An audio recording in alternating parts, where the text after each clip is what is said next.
호르무즈 종전합의 소식이 뜨던 날 아침이었습니다. 유럽은 연료 배급제를 검토하고 있었어요.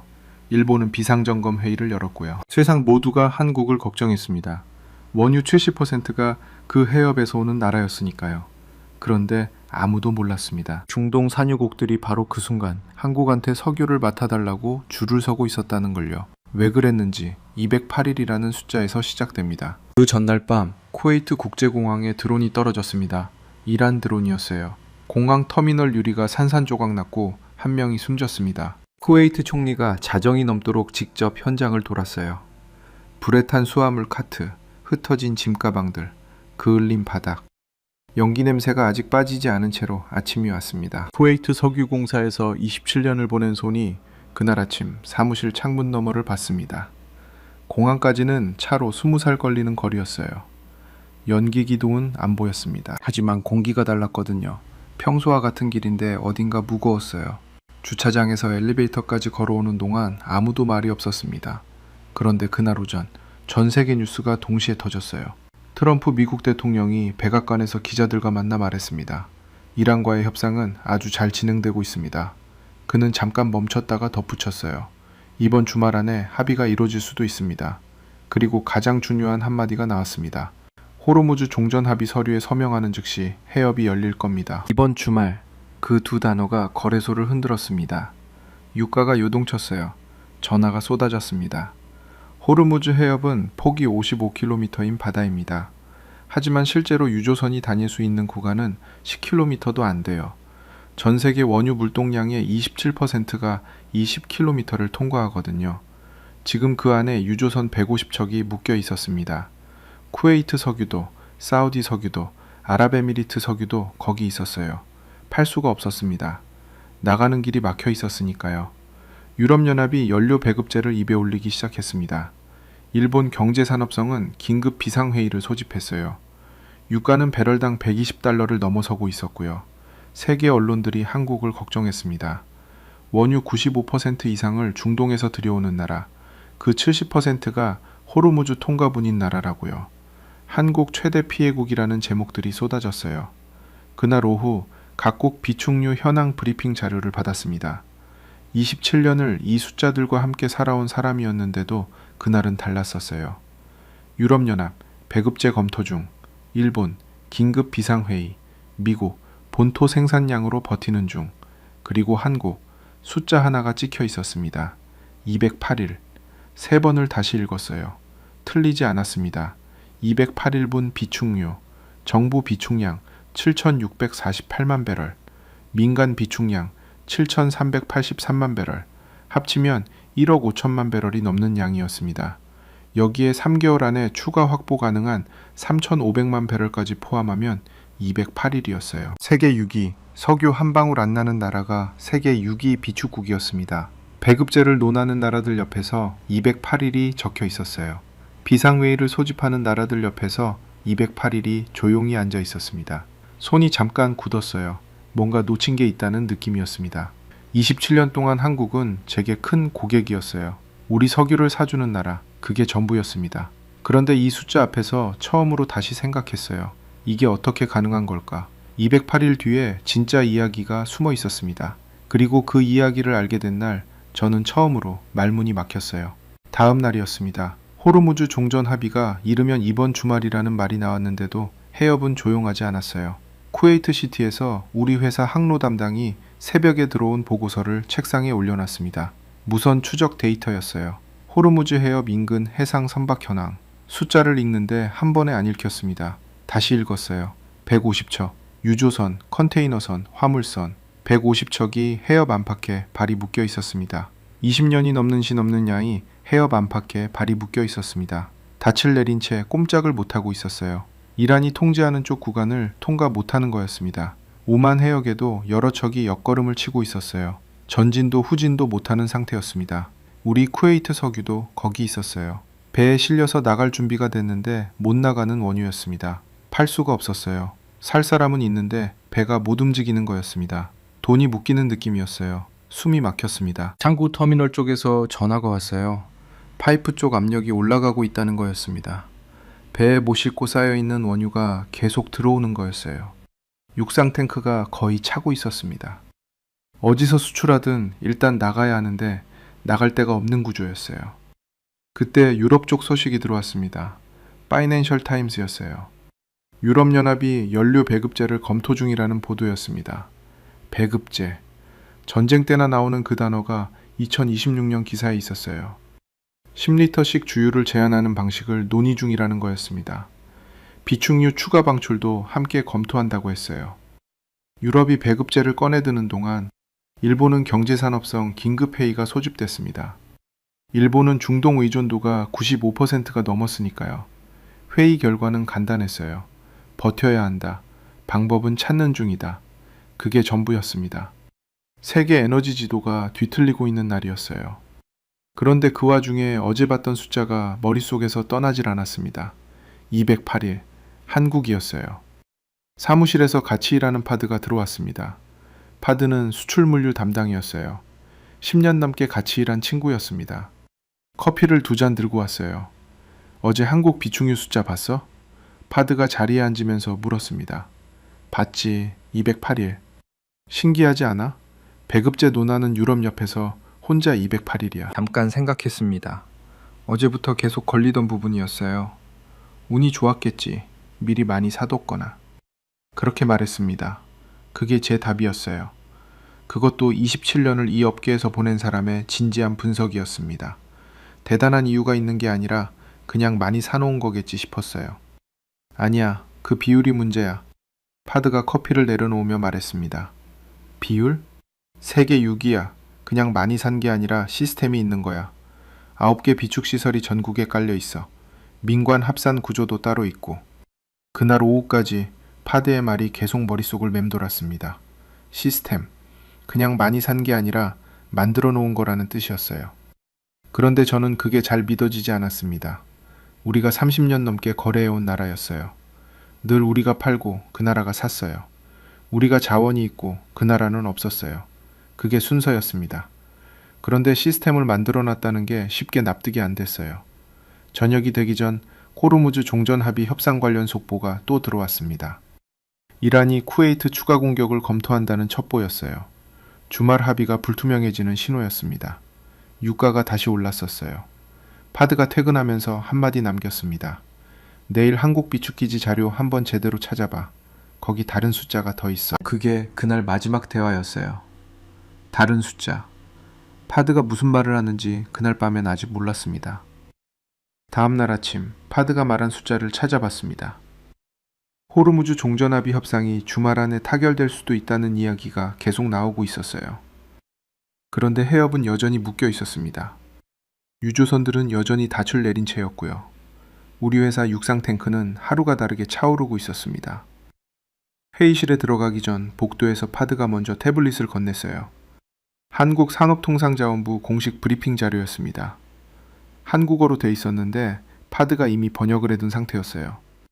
어디서 난 거야? 지난달 브리핑이야. 직접 공개한 거야. 받아들고 복도 창가에 서서 읽었습니다. 창밖으로 쿠웨이트만의 흰 햇빛이 강하게 들어오고 있었어요. 석유 비축시설 9개, 전국 분산 배치, 충남 서산, 울산, 여수, 거제 등 해안지역 집중, 정부 비축 전용시설 따로, 민간 비축 전용시설 따로, 정부와 민간이 같이 쓰는 시설 따로, 3가지 구조가 맞물려 돌아가고 있었습니다. 저장 총 용량이 1억 4,600만 배럴이었어요. 현재 가동 용량의 90%가 채워진 상태였습니다. 90%야, 비상용 아니야. 평상시에도 이렇게 굴리는 거야. 파드가 내 얼굴을 보면서 말했습니다. 회의실로 들어갔어요. 항로 담당, 계약 담당, 재무팀장까지 6명이 앉아 있었습니다. 호르무즈 봉쇄 장기화 대응 회의였어요. 대체 수출 루트 논의가 주제였습니다. 회의는 1시간 넘게 이어졌어요. 사우디 아람코의 얀부 항구를 통한 우회 루트가 거론됐습니다. 하루 500만 배럴을 홍해 쪽으로 돌릴 수 있다는 이야기였어요. 아랍에미리트의 하부샨 송유관도 나왔고요. 그런데 회의 내내 파드가 건넨 자료가 머릿속에서 빠지질 않았습니다. 숫자들이 자꾸 걸렸어요. 회의가 끝나고 항로 담당 야세르가 나가면서 물었습니다. 칼리드, 아까부터 딴 생각하는 것 같았는데 한국 비축유 숫자 보고 있었어. 야세르가 잠깐 멈췄어요. 거기서 뭔 숫자가 나와? 세계 6위야. 야세르가 눈썹을 올렸습니다. 한국이? 기술도 없는 나라가 어떻게 세계 6위야? 제가 딱 하고 싶었던 말이었어요. 야세르가 먼저 해줬습니다. 당연한 반응이었어요. 우리가 30년 넘게 알아온 나라였으니까요. 반도체 잘 만들고 배 잘 만들고 드라마 재미있고 그게 한국이었습니다. 석유 비축을 세계 6위로 쌓아두는 나라라는 인식은 없었어요. 그냥 사놓은 게 많은 거 아닐까요? 재무팀장 마리암이 자료를 정리하면서 말했습니다. 그냥 많이 사놓은 게 아니야. 파드가 회의실 문을 닫으면서 끼어들었어요. 9개 시설, 전국 분산, 민관 합산 구조야. 시스템이야. 30년 이상 쌓은 거야. 30년. 그 단어가 공기 중에서 잠깐 떠 있었습니다. 야세르가 파드를 봤어요. 마리암이 멈칫했습니다. 우리 회사가 30년 전에 뭘 했는지 다들 알았어요. 그냥 팔았습니다. 한국은 그 30년 동안 다른 걸 하고 있었던 거였어요. 야세르가 나갔습니다. 마리암도 나갔어요. 파드와 저만 회의실에 남았습니다. 파드가 테이블 위에 다시 태블릿을 펼쳤어요. 이게 진짜 숫자야. 화면이 바뀌었습니다. 국제공동비축사업이라는 제목이었어요. 이게 뭐야? 외국 기업 석유를 한국 비축시설에 맡아두는 사업이야. 임대료 받고. 그런데 여기 조항이 있어. 파드가 손가락으로 한 줄을 짚었습니다. 위기가 발생하면 한국 정부가 이 물량을 먼저 살 수 있는 권리야. 입이 열리지 않았어요. 석유를 맡아두고 임대료를 받는다. 그런데 위기 때는 먼저 가져갈 수 있다. 금고를 빌려주는데 열쇠는 자기가 갖는 구조였습니다. 이거 이미 실제로 돌아가고 있어? 아랍에미리트 아부다비 국영석유사가 이미 계약 맺었어. 아랍에미리트, 우리 옆나라였습니다. 중동 최대 산유국 중 하나였어요. 그 나라가 한국에 석유를 맡기고 있었습니다. 그 순간 뭔가가 뒤집히는 느낌이었어요. 확인하고 싶지 않은 느낌이었습니다. 아랍에미리트가 했다면, 사우디는, 그리고 쿠웨이트는. 창밖으로만의 바닷물이 반짝이고 있었습니다. 오후 햇빛이 수면에서 흰 선을 그었어요. 회의실 에어컨 소리만 들렸습니다. 파드가 아무 말도 하지 않았어요. 기다려주고 있었습니다. 호르무즈 종전 합의가 주말에 이루어지면 해협이 열리겠지요. 그럼 우리 석유가 다시 나갈 수 있어요. 그렇게 생각하고 싶었습니다. 그런데 아랍에미리트가 이미 한국 마당에 석유를 맡기고 있다는 사실은 그 생각보다 더 무거운 무언가를 담고 있었어요. 묻고 싶었지만 묻지 않았습니다. 아직은 확인하고 싶지 않았어요. 다음 날 한국 산업부에서 직접 공개한 브리핑 내용이 더 들어왔습니다. 사우디와 쿠웨이트도 협의 요청을 해왔다는 내용이었어요. 아랍에미리트 외에도 다른 나라들이 있다고. 구체적 국가명은 아직 밝히지 않는다고 했습니다. 사우디. 저는 의자에 앉은 채 한참 있었어요. 비행기가 인천에 닿은 건 이른 아침이었습니다. 7시간을 날아온 몸이었어요. 파드가 한국석유공사 측에 미리 연락을 해둔 덕분에 서산 비축기지 방문 일정이 잡혀 있었습니다. 서울에서 서산까지는 차로 1시간 반이었어요. 고속도로가 쭉 뻗었습니다. 낮은 산들이 초록빛이었어요. 중동과는 완전히 다른 풍경이었습니다. 창밖을 보면서 잠깐 생각했어요. 호르무즈 종전 합의가 이번 주말에 이루어진다면 이 여정이 필요한 여정인지, 해협만 열리면 다시 원래대로 돌아가는 거 아닌지. 비축기지 정문에 도착했어요. 해안가였습니다. 바닷바람이 먼저 왔어요. 짠 냄새와 금속 냄새가 섞여 있었습니다. 안내 담당 관계자가 먼저 나와 있었어요. 탱크가 보이기 시작했습니다. 거대한 흰 원통형 탱크들이었어요. 하나가 아니었습니다. 줄을 서 있었어요. 각 탱크마다 파이프라인이 연결돼 있었습니다. 바람 소리와 파이프 안쪽에서 뭔가 흐르는 낮고 둔한 소리가 섞여 들렸어요. 총 저장 용량이 1억 4,600만 배럴입니다. 담당 관계자가 말했어요. 걷는 발이 잠깐 느려졌습니다. 1억 4,600만 배럴. 머릿속으로 환산했어요. 쿠웨이트 하루 생산량이 약 270만 배럴이었습니다. 이 기지 하나가 약 54일치 쿠웨이트 생산량을 담을 수 있는 크기였어요. 그런 기지가 전국에 9개였습니다. 이 시설이 언제부터 있었습니까? 본격적으로는 1980년대 후반부터입니다. 두 차례 석유 파동을 겪은 뒤 정부가 결정한 거예요. 1980년대. 그 시절 쿠웨이트는 석유를 팔고 있었습니다. 한국은 그 석유를 사면서 동시에 이걸 짓고 있었어요. 안쪽 통제실로 들어갔습니다. 모니터 여러 대가 켜져 있었어요. 전국 9개 비축기지 상황이 실시간으로 표시됐습니다. 입고량, 출고량, 잔여량. 숫자들이 조용히 움직이고 있었어요. 호르무즈 종전 합의가 아직 이루어지지 않은 상황인데도 당황한 빛이 전혀 없는 화면이었습니다. 현재 가동 용량의 90%가 채워진 상태입니다. 담당자가 덧붙였어요. 평상시에 90%를 채워두는 시스템이었습니다. 비상용이 아니었어요. 그냥 이렇게 돌아가는 구조였어요. 밖으로 다시 나왔습니다. 햇빛이 강했어요.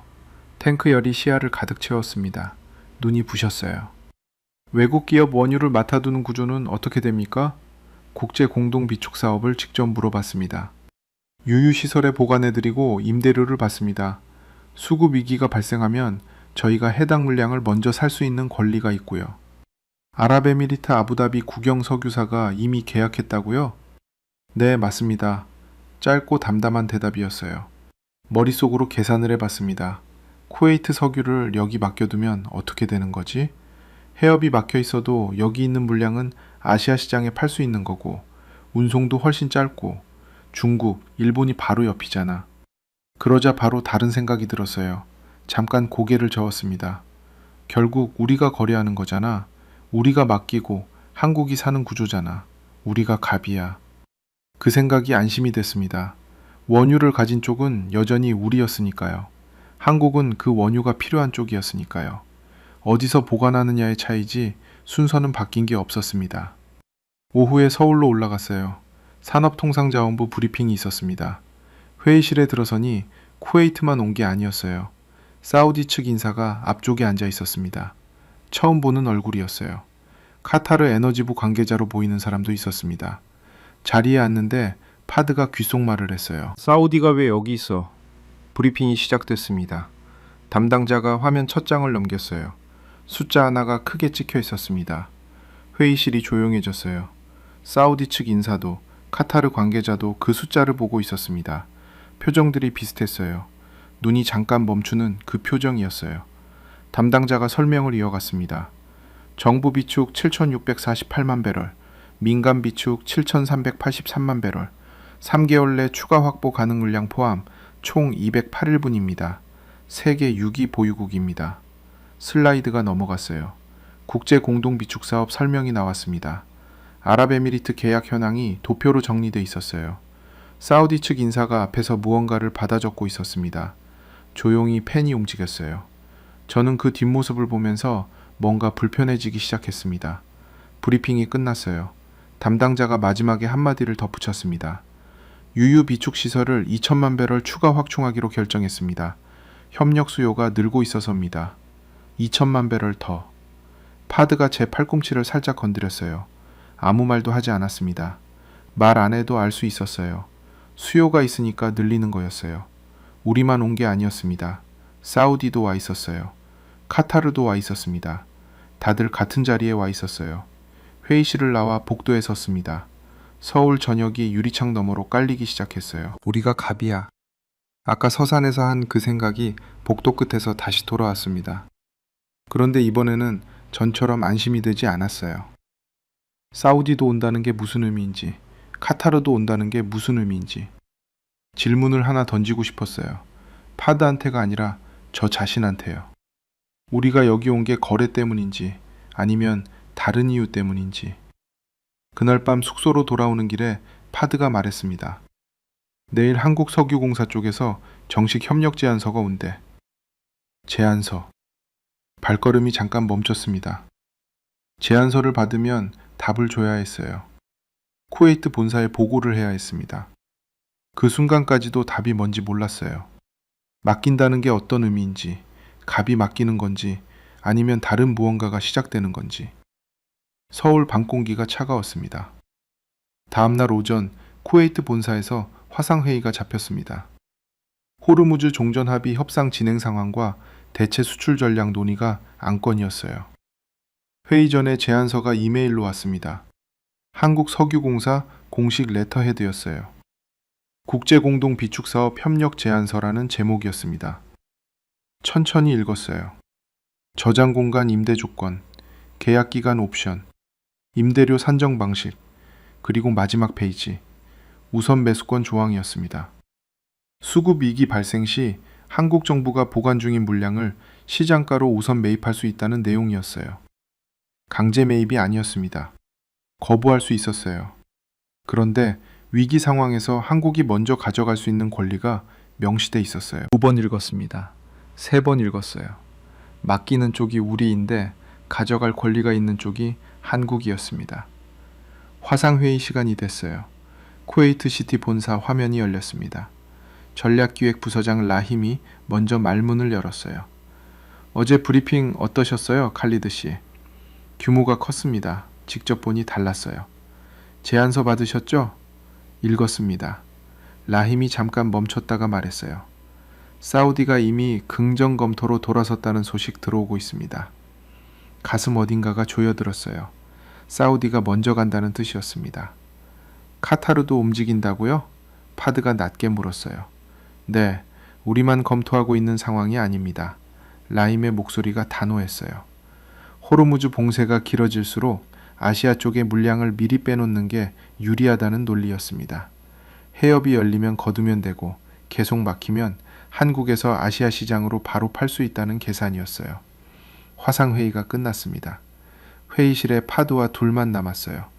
파드가 노트북을 열었습니다. 화면을 돌려서 보여줬어요. 이거 봐봐. 경제협력개발기구 보고서였습니다. 어제 발표된 거였어요. 한국 올해 성장률 전망치 1.7%에서 2.6%로 상향. 주요 20개국 가운데 최고 상승폭이었습니다. 반도체 수출 확대가 성장과 민간 투자를 견인하고 있다는 분석이었어요. 미국, 유럽, 일본은 전부 성장률이 낮아지는 방향인데 한국만 올라갔습니다. 그리고 이것도 화면이 넘어갔어요. 한국 증시 화면이었습니다. 지수가 찍혀 있었어요. 8,788, 사상 최고치였습니다. 전날 종가였어요. 미국 반도체 지수가 오른 영향이라는 설명이 달려 있었는데 기사 아래쪽에 다른 이유가 하나 더 있었어요. 엔비디아 최고 경영자가 내일 한국에 온다는 내용이었습니다. 인공지능 반도체 세계 최대 기업의 수장이 직접 한국을 방문하는 거였어요. 파드가 화면을 닫으면서 말했어요. 호르무즈 봉쇄가 석 달째야. 세계 성장이 다 꺾이는 중이야. 그런데 한국만 올라가? 저는 아무 말도 하지 않았습니다. 그 이유가 반도체만이야? 대답을 안 했어요. 파드도 더 말하지 않았습니다. 오후에 한국석유공사 쪽 담당자를 다시 만났어요. 점심자리였습니다. 담당자는 조용한 사람이었어요. 큰 말 없이 밥을 먹었습니다. 식사가 끝날 무렵에 제가 물었어요. 이 사업이 처음 시작된 게 언제입니까? 국제공동비축협력은 2000년대 초반부터 논의가 됐습니다. 아랍에미리트 아부다비 국영석유사와 처음 계약한 게 2012년이에요. 2012년, 10년 넘게 이미 하고 있었던 거였습니다. 우리가 모르는 사이예요. 지금 협력을 원하는 나라가 몇이나 됩니까? 담당자가 잠깐 생각하다가 말했어요. 공개할 수 있는 범위에서는 요청이 늘고 있다고만 말씀드릴게요. 단호한 선이 있는 대답이었어요. 구체적인 숫자는 안 나왔습니다. 그런데 그 선 안에서 충분히 느낄 수 있었어요. 우리만 온 게 아니라는 거였습니다. 식당을 나왔습니다. 서울 낮 공기가 훈훈했어요. 5월이 넘어선 한국의 초여름 냄새였어요. 낯선 냄새였지만 불쾌하지 않았어요. 파드가 걸으면서 낮게 말했습니다. 사우디가 여기 비축하면, 카타르가 비축하면 우리가 안 하면 어떻게 돼? 우리가 갑이야. 아시아 시장에서? 발이 멈췄습니다. 아시아 시장이었어요. 중국과 일본이었습니다. 세계 최대 석유 소비국들이 바로 한국 옆에 붙어 있었어요. 한국 비축기지에 쌓아두면 거기서 바로 팔 수 있었습니다. 사우디가 먼저 쌓아두면, 카타르가 먼저 자리를 잡으면 우리는 그 다음이었어요. 그래도 결국 우리 석유잖아. 그렇게 말했습니다. 목소리가 아까보다 낮았어요. 파드가 더 말하지 않았어요. 말 안 해도 됐습니다. 제 목소리에서 이미 달라진 게 있었으니까요. 파드도 들었을 거예요. 숙소에 돌아와서 창문 앞에 섰습니다. 서울 저녁이 빠르게 깔렸어요. 건물들의 불이 켜지기 시작했어요. 멀리 한강이 보였어요. 까만 수면 위에 다리 불빛이 길게 이어졌습니다. 호르무즈 종전 합의 속보가 또 올라왔어요. 이스라엘과 레바논이 오늘 휴전에 합의했다는 내용이었습니다. 미국이 중재했다고요. 협상 변수가 하나 줄어든 거였어요. 주말 종전 합의 가능성이 더 높아진 거였습니다. 해협이 열리면 우리 석유가 나갈 수 있게 됩니다. 그 생각이 반가웠어요. 그런데 이상하게도 그 다음 생각이 뒤따라왔어요. 해협이 열리고 나서도 한국 비축기지는 계속 돌아가겠지? 사우디가 맡긴 물량은 거기 있겠지. 아랍에미리트 물량도 있겠지. 한국은 아시아 석유 시장의 어딘가에 조용히 박혀 있겠지. 창문에 손을 짚었어요. 유리가 차가웠습니다. 우리가 갑이야. 그 말이 아직도 맞는 말인지 그 저녁에는 확신이 잘 서지 않았습니다. 아침에 파드한테서 문자가 먼저 왔습니다. 사우디가 공식 협력 의향을 통보했다는 내용이었어요. 계약 전 단계인 양해각서 체결을 검토하겠다는 답변이 한국석유공사 측에 전달됐다는 거였습니다. 문자를 읽고 나서 전화기를 내려놨어요. 한참 그대로 있었습니다. 사우디가 먼저 갔습니다. 세계 1위 산유국이었어요. 석유를 가장 많이 가진 나라였습니다. 그 나라가 한국 비축기지에 석유를 맡기겠다는 의향을 공식으로 통보했어요. 그래도 해역만 열리면 돼. 혼잣말로 했습니다. 아무도 없는 방이었어요. 호르무즈 종전합의가 이번 주말에 이루어지면 우리 석유가 직접 나갈 수 있었습니다.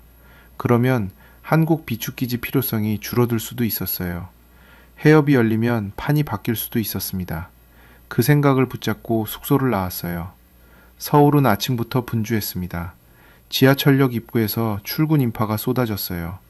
버스와 택시가 서로 끼어들며 신호 앞에 줄을 섰습니다. 매연과 커피 냄새가 섞였어요. 빠르게 걷는 사람들, 이어폰을 꽂은 채 뛰어가는 사람들, 어딘가 바쁜 도시의 냄새였습니다. 여의도 쪽으로 걸었어요. 한국석유공사 서울사무소 근처였습니다. 파드가 오전 미팅 장소를 거기로 잡았거든요. 걸어가는 길에 전광판이 보였습니다. 증권시세 전광판이었어요. 숫자가 찍혀 있었습니다. 코스피 지수였어요. 어제 사상 최고치를 찍은 다음 날이었는데 또 오르고 있었습니다. 발을 멈추고 전광판을 올려다봤어요. 지나가는 사람들은 그 숫자를 보지 않았습니다. 그냥 빠르게 지나쳤어요. 일상인 거였습니다. 저한테는 일상이 아니었어요. 호르무즈 봉쇄가 석 달째인데 저 숫자가 오르고 있었습니다. 유럽이 배급제를 논하는 동안, 일본이 비상회의를 여는 동안 코스피가 사상 최고치를 경신하고 있었어요. 건물 유리창에 다른 전광판이 또 보였어요. 뉴스 속보 자막이었습니다. 엔비디아 최고 경영자 한국 도착. 인공지능 반도체 세계 최대 기업의 수장이었어요. 세계에서 가장 영향력 있는 기업인 중 한 명이었습니다. 그 사람이 직접 서울로 왔어요. 두 개의 전광판을 번갈아 봤습니다. 코스피 8900, 엔비디아 최고 경영자 서울 도착. 중동이 불타는 동안 이 도시에서는 다른 일이 벌어지고 있었어요. 칼리드, 파드가 뒤에서 나타났습니다. 먼저 와 있었던 거였어요. 저거 봤어? 전광판을 가리켰습니다. 봤어. 그게 다가 아니야. 파드가 걸으면서 말했어요. 경제협력개발기구가 한국 성장률 전망치를 주요 20개국 중에서 가장 크게 올렸어. 호르무즈 봉쇄가 세계 성장을 끌어내리는 동안 한국만 반대야. 반도체 때문이잖아. 반도체만이야? 파드가 걸음을 멈췄어요. 목소리에 힘이 실렸습니다. 석유 비축 시스템 만들어두고 아시아 공급망 요지에 서 있고 반도체 세계 최고 가지고 거기다 주요 산유국들한테 석유 금고 역할까지 하려는 나라야. 그게 반도체 하나 때문이야? 대답을 하지 않았어요. 오전 미팅이 시작됐습니다. 한국석유공사 서울사무소 회의실이었어요. 유리창 너머로 한강이 보였습니다. 은빛 수면이 햇빛을 받아 반짝였어요. 담당자가 자료를 펼쳤습니다. 현재 비축기지 여유공간 현황과 추가 확충 계획이었어요. 2천만 배럴 추가 확충을 위한 설계 용역이 이미 발주됐다고 했습니다. 수요가 그만큼 있다는 뜻입니까? 파드가 물었어요. 확인할 수 있는 범위에서 그렇습니다. 그 대답이 회의실 안에 조용히 깔렸습니다. 창밖으로 강물이 흘렀어요. 칼리드 씨는 어떻게 생각하세요? 담당자가 직접 물어왔습니다. 저는 잠깐 창밖을 봤어요. 강이 빛나고 있었습니다. 우리가 맡기면 우선 매수권은 협상이 가능합니까? 조항 자체는 표준 조건입니다. 다만 세부 적용 방식은 협의 여지가 있습니다. 그 말을 들으면서 속으로 뭔가를 정리하고 싶었습니다. 우선 매수권이 협상 가능하다면, 맡기되 조건을 조율하면, 그러면 여전히 우리가 통제권을 갖는 거 아닌가? 이번 주말 호르무즈 종전합의가 이루어지면 상황이 바뀔 수 있지 않습니까? 담당자가 잠깐 생각하다가 답했어요. 해협이 열려도 공동비축 협력의 전략적 의미는 바뀌지 않습니다. 지정학적 리스크 분산은 단기 봉쇄와 무관하게 지속되는 수요니까요. 짧고 분명한 말이었어요. 봉쇄가 끝나도 한국 비축기지의 전략적 가치는 그대로라는 뜻이었습니다. 해협이 열려도 사우디는 한국에 맡기겠다는 의향을 바꾸지 않는다는 뜻이었어요. 그 순간 아침에 혼잣말로 했던 말이 다시 떠올랐어요. 해협만 열리면 돼. 그 말이 얼마나 얕은 생각이었는지가 짧은 한 문장에 담겨 있었습니다. 미팅이 끝났어요. 회의실을 나오는데 전화가 왔습니다. 쿠웨이트 본사 라힘이었어요. 칼리드 씨, 카타르도 공식 요청서 냈다고 합니다. 전화를 끊었습니다. 엘리베이터를 탔어요. 문이 닫혔습니다. 파도와 둘이 서 있었어요. 아무 말도 없었습니다.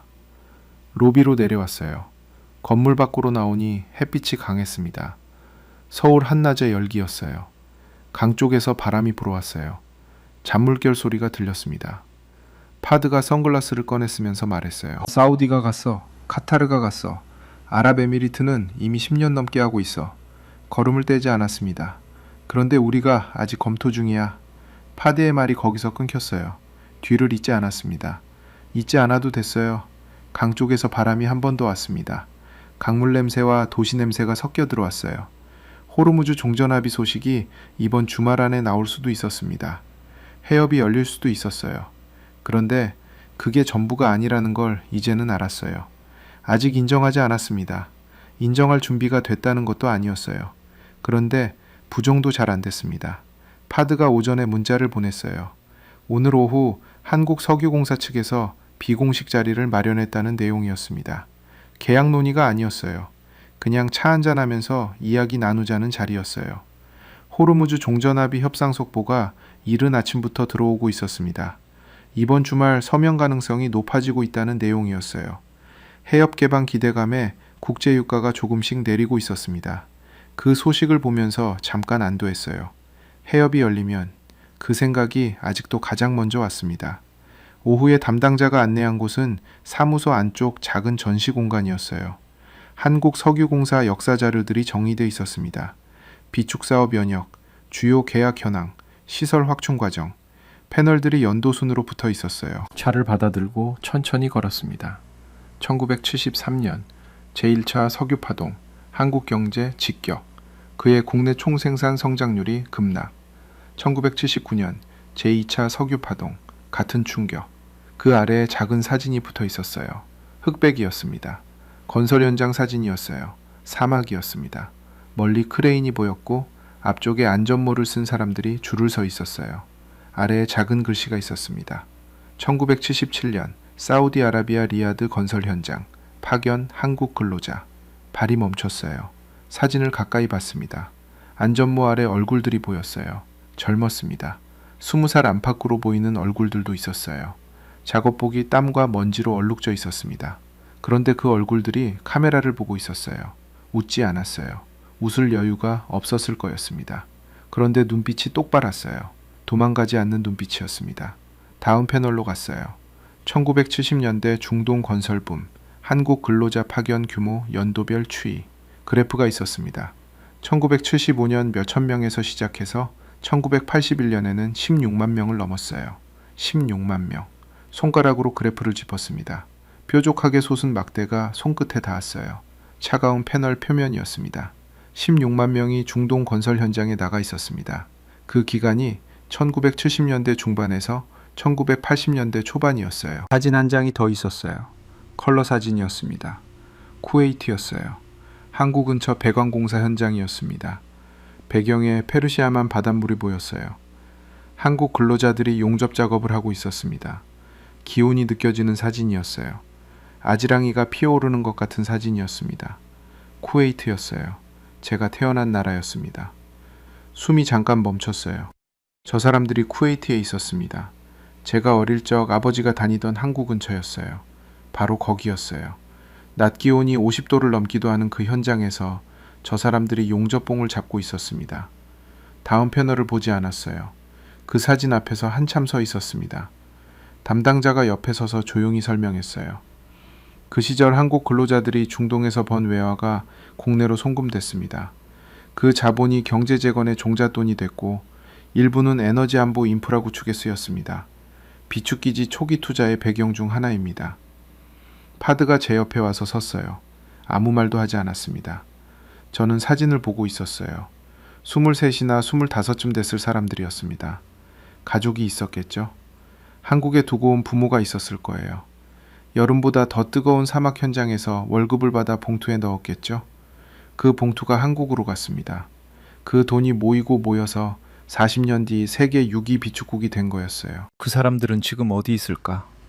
70이 넘었겠죠. 80이 된 분도 있겠죠. 한국 어딘가에서 살고 계시겠죠. 기법 14 적용 시점이었어요. 목구멍에서 뭔가가 올라오려 했습니다. 입을 닫았어요. 참으려 했는데 잘 안 됐어요. 눈이 뜨거워졌습니다. 저는 이 사람들을 고객의 나라 사람들로만 봤어요. 우리 석유를 사는 나라, 우리가 파는 나라, 그게 전부였습니다.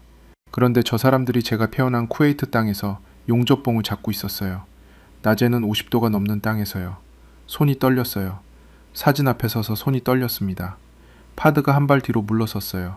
담당자도 조용히 물러났습니다. 한참을 그 앞에 서 있었어요. 쿠웨이트 항구 배경, 용접봉, 안전모, 땀으로 얼룩진 작업복. 그 사진이 시야에서 흔들렸습니다. 눈물 때문이었어요. 참았어요. 여러 번 눈을 깜빡였습니다.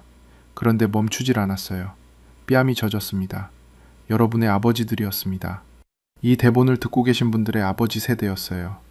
1970년대 중동 땅에서 떼약볕 아래 서 있던 그분들이었습니다.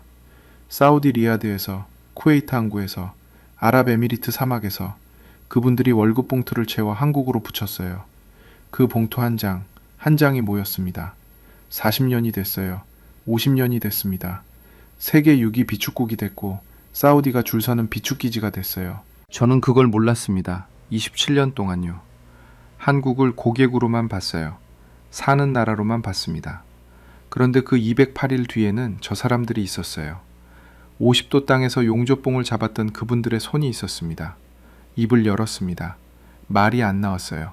다시 입을 열었습니다. 제가 틀렸습니다. 담당자가 제 쪽을 봤어요. 파드도 봤습니다. 목소리가 갈라졌어요. 다시 말했습니다. 27년 동안 제가 틀렸습니다. 파드가 아무 말도 하지 않았어요. 하지 않아도 됐습니다. 사진 속 얼굴들이 여전히 카메라를 보고 있었습니다. 도망가지 않는 눈빛으로요. 한국에서의 마지막 날이었습니다. 오전에 파드가 제안서를 다시 프린트해서 테이블에 올려놨어요. 호르무즈 종전 합의 협상 타결이 이번 주말 안에 가능하다는 속보가 또 들어왔습니다. 유가가 조금 더 내렸어요. 그 소식을 보면서 이번에는 전처럼 안도하지 않았어요. 어제 사진 앞에서 했던 말이 아직 귓속에 있었습니다. 제가 틀렸습니다. 그 말이 하룻밤 사이에 사라지지 않았어요. 테이블 위 제안서를 내려다봤습니다. 숫자 3개가 머릿속에 있었어요. 208일, 세계 6위, 50년. 208일은 한국이 쌓아온 시간이었습니다. 세계 6위는 그 시간의 결과였어요. 50년은 저 1970년대 사진 속 얼굴들이 중동 땅에서 보낸 시간부터 오늘까지의 간격이었습니다. 어제까지는 그게 그냥 숫자였어요. 오늘은 달랐어요. 파드가 커피를 내밀었습니다. 받아들었어요. 따뜻한 무게감이 손바닥에 왔습니다. 서명할 거야? 파드가 물었어요. 제안서를 한 번 더 봤습니다. 국제공동비축사업 협력, 저장 공간 임대, 우선 매수권 조항. 지난 사흘 동안 수십 번 읽은 내용이었어요. 서명한다. 짧게 말했습니다.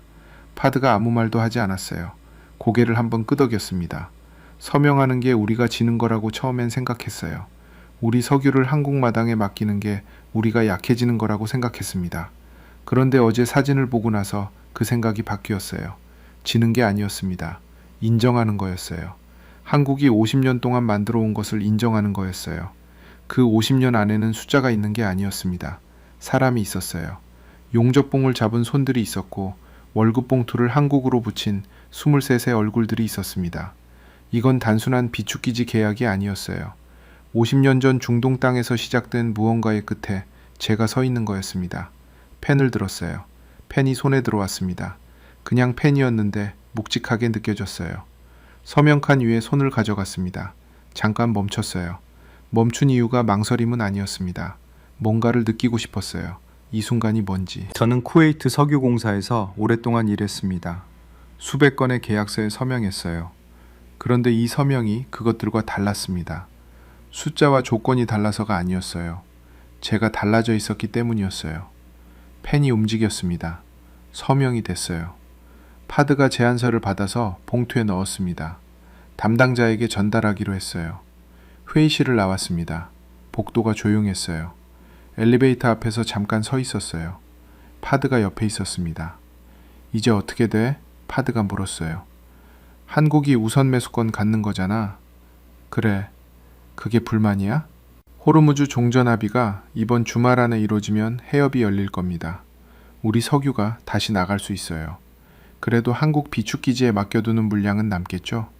아시아 시장에서 더 빠르게 팔 수 있는 위치에 두는 게 맞으니까요. 불만 아니야. 그렇게 말하고 나서 잠깐 생각했어요. 처음엔 불만이었는데 파드가 옅게 웃었습니다. 엘리베이터가 왔어요. 로비로 내려왔습니다. 건물 밖으로 나왔어요. 서울 한낮 공기가 들어왔습니다. 오후 햇빛이 강했어요. 그날 저녁 비행기를 탔습니다. 7시간을 날아서 새벽에 쿠웨이트 시티에 내렸어요. 공항에서 나오자마자 공기가 달랐습니다. 뜨겁고 건조한 공기였어요. 새벽인데도 따뜻했어요. 한국과는 완전히 다른 공기였습니다. 집에 가지 않았어요. 바로 부두로 갔습니다. 새벽 쿠웨이트만이었어요. 부두 끝까지 걸어갔습니다. 철제 난간이 나왔어요. 차가웠습니다. 두 손으로 잡았어요. 바다가 어두웠어요. 먼 곳에 불빛들이 점점이 찍혀 있었습니다. 정박 중인 선박들이었어요. 유조선들이었습니다. 그중 몇 척은 호르무즈 쪽에서 못 나오고 있는 배들과 같은 종류였어요. 파도 소리가 낮게 들렸어요. 규칙적이었습니다. 들어왔다 나갔다, 들어왔다 나갔다. 그 소리가 새벽 어둠 안에서 계속됐어요. 기름 냄새가 올라왔습니다. 부두 특유의 냄새였어요. 평생 맡아온 냄새였는데 그 새벽에는 달리 맡혔어요. 저 바다 건너편에 항국이 있었습니다. 8,000km쯤 됐어요. 비행기로 7시간이었습니다. 그런데 사흘 전과 지금은 그 거리가 달랐어요. 가깝게 느껴지는 게 아니었습니다. 연결돼 있다는 느낌이었어요. 1977년에 한국 사람들이 이 바다 옆에 서 있었습니다. 배관 공사를 하고 있었어요. 그분들도 새벽에 이 냄새를 맡았겠죠? 집이 그리웠을 거예요. 봉투에 돈을 채우면서 한국이 생각났을 거예요. 난간을 잡은 손에 힘이 들어갔습니다. 차가운 쇠의 감촉이 손바닥에 박혔어요. 놓지 않았어요. 한참을 그렇게 서 있었습니다. 파도가 들어왔다 나갔어요. 불빛들이 바닷물 위에서 흔들비었습니다. 하늘에 별이 조금 보였어요. 난간을 만들어 보다. 서고고 보바는 거지. 타본 잠번 타거치. 불빛들이 바닷물 위에서 흔들비었어요. 파도가 빛이 죽은 고드리치 맡았어요. 불빛들이 불려오고 풍정과 타고 솟고요. 파도가 들어갔다 나갔어요. 불빛들이 바닷물 위에서 흔들렸습니다. 파도고 죽은 퓨보다 그부들이 보튼 만나고집니다. 봉투를 바닷물 배를 벌어 가신 거요. 하늘에 별이 조금 보였어요. 많이물 불어다 나갔어요. 분틀에 바닷물 배공은 적기 마쳤습니다. 난간을 잡아들었습니다. 부루와는 남았어요. 부두능선은 한국이 불에였어요. 그분을 많은 보지. 그런데 차라물지가 맞는 보고 왔다. 부리보조 두루정하는 두두고 많은 거자 가자 맞습니다. 저는 고도 저금 역서 있게 봐놨어요. 정정 하론가 자자마다 종감의 그리제 보두고만 보드리겠어요. 바다부 정겨가 나봤어요. 병가 투럭힘이었어요. 파드부 정겨가부 총불에 들어갔습니다. 파드고 공정 나가나자군이었어요. 그분들 그 부마지문데 부두는서 단기역해서 맞는데 기정춘가 마저 팔정중 감어다 독정가는 치기바졌습니다. 파두건 증지가 성곽코기 구간이었어요. 풍지에 이는 달아들어 왔습니다. 봉투를 다루고서 왔습니다. 봉추를 많은 부들이 갇혔어요.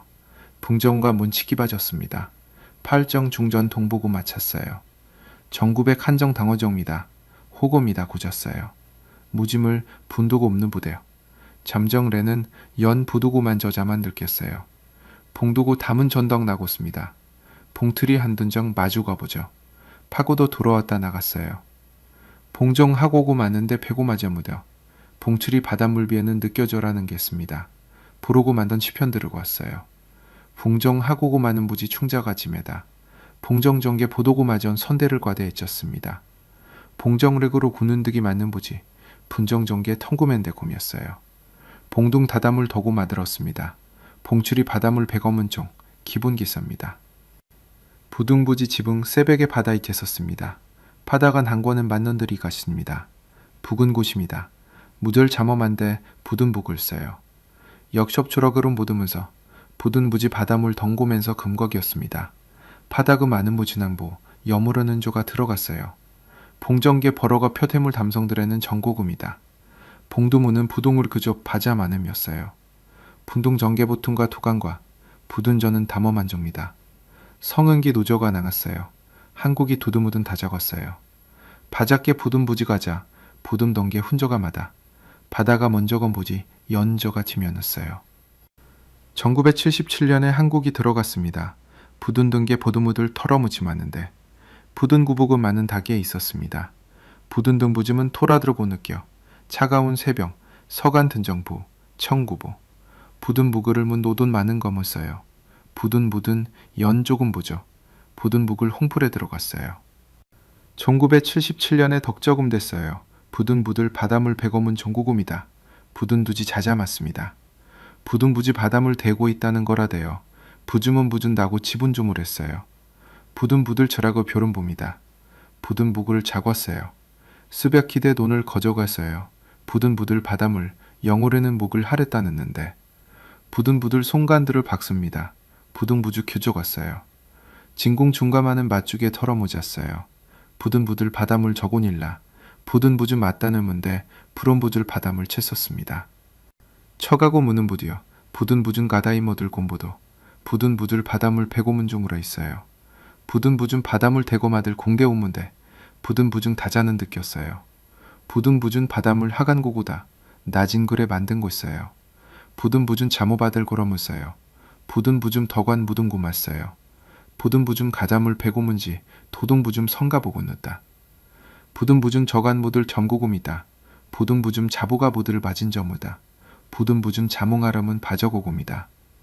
1907면 다밭더려 극지들 다다물 부둔 부줌 바닷물 마침아들 거대요. 부둔 부줌 돈을 바는 부지 바닷물 창곡과 했어요. 부둔 부줌 나자 많았어요. 부둔 부줌 자고가들 만영곡에 쓰듭니다. 부둔 부준 자는 거 자고 됐겠어요. 부둔 부줌 바닷물 정고고 맞는도 부로고 맞았어요. 부둔 부줌 정운 부줄 가는 거였어요. 부둔 부줌 처가 만들을 서먼 부구 다고 말이었어요.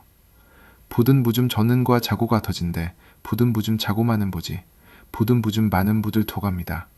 부둔 부줌 투가 만들을 연주공 부줄 부둔 부줌 난이 많은 거냐. 부둔 부줌 자로고 마녔어요. 부둔 부줌 자고 받을 많은 고구다. 영주군 부지 추금 예섰던 부준 자복 맞는 전국의 간정부구 중화지면도 충겨들읍니다. 적은 그 간정부준 많은 고구다. 부둔 부준 자고불마다 부둔 부줌 너무 죽음 가져고고입니다. 부둔 부줌 성정 부르는 다공았어요. 부둔 부줌 다저무르고 많은 거디요. 반정우도 자고마들 많은 거. 부둔 부준 자지문 보었다. 바정우 정무들은 안영고고입니다. 부둔 부줌 자고받을 많은 고고다. 부둔 부준 자정고고입니다. 1900 다적들의 자가들이 개 바닷물 백어문서요. 부지하는 거 지금 무디 그지그 담정부지 대거는 정이다. 부둔 부줌 저고보고 맞는데 부둔 부줌 목을 하를 다는데 그지에는 부준 바닷물 백어문데 부둔 부준 바닷물 당정고고입니다. 부둔 부준 다거다는 데고 많은 고고 다는데 부둔 부준 많은 고고 맞는데 부둔 부줌 저고배를 고 많은 거디요. 부둔 부줌 나보보 많은 정우다. 부둔 부줌 대정고고 부둔 부준 다둥아들마다 부둔 부줌 처고보고 많은 부둔 부준 다고바진데 그러저 가저고들 봉고든 고곰 있다. 부둔 부준 많은 고고 많은데 부둔 부준 자고고고 많은 곳이요. 부둔 부준 자고바진 영주군 부주모들 부둔 부준 보도고 많은데 부둔 부준 바닷물 타고 마들입니다. 부둔 부준 자고바진 고고 많은데 부둔 부준 바저고고 많은 그러거들 많은 고고 마들 부둔 부준 노고 많은 부지 이보들 가정오다. 부둔 부줌 자고바정 고고 많은데 부둔 부줌 자고가정 고고 많은데 영국부두 부저가 바자 많은 바다. 부둔 부줌 다고가정 고고 많은 부지 부둔 부줌 가자 이정 고고 많은데 부둔 부줌 많은 고고 많은데 부둔 부줌 다고가정 고고 많은 부지 이보들 가정오다. 부둔 부줌 자고바정 부둔 부줌 많은 고고 많은데 부둔 부줌 가저고 중고고 많은데 부둔 부줌 자간 거요. 부둔 부줌 자고바졌는데 부둔 부줌 자고바정 고고 많은 고지 이버즈 가정오다. 부둔 부줌 자고바정 고고 많은데 부듬부즘 처고바정 고구 많은 부듬부즘 보도고 많은데 부듬부즘 나무 정고고 많은데 부듬부즘 바닷물 파고 많은데 부듬부즘 맞이 많은 고고 많은데 부듬부즘 바닷물 파고 많은데 부듬부즘 다고바정 고고 많은데 부듬부즘 많은 고고 많은데 부듬부즘 자고바정 고고 부듬부즘 처고바정 고고 많은 부듬부즘 많은 고고 많은데 부듬부즘 다고바정 고고 많은데 부듬부즘 나무 정고고 많은데 부듬부즘 다고바정 고고 많은데 부듬부즘 바닷물 파고 많은데 부듬부즘 마증부지 영우저는 부즘 나며마다 부듬부즘 다고바정 고고 많은데 부듬부즘 다고바정 고고 많은데 부듬부즘 바저 많은데 있어요. 이도새 층공알은 정고고 많은데 바주골무리기 무든부즘 자고바정 고고 많은데 부든부즘 부름 고고 많은데 부든부즘 저고바정 고고 많은데 부들은 정고입니다. 부든부즘 자고바정 고고 많은데 부든부즘 가져가 부든부즘 다고바정 고고 많은데 부든부즘 자고바정 고고 많은데 부든부즘 자고바정 고고 많은데 부든부즘 자고바정 고고 많은데 석원습니다. 하늘에 별이 조금 보였어요. 이 냄새였을 거예요. 저 1977년에 사람들이 맡았을 냄새가 똑같은 냄새였어요. 손을 놓지 않았습니다.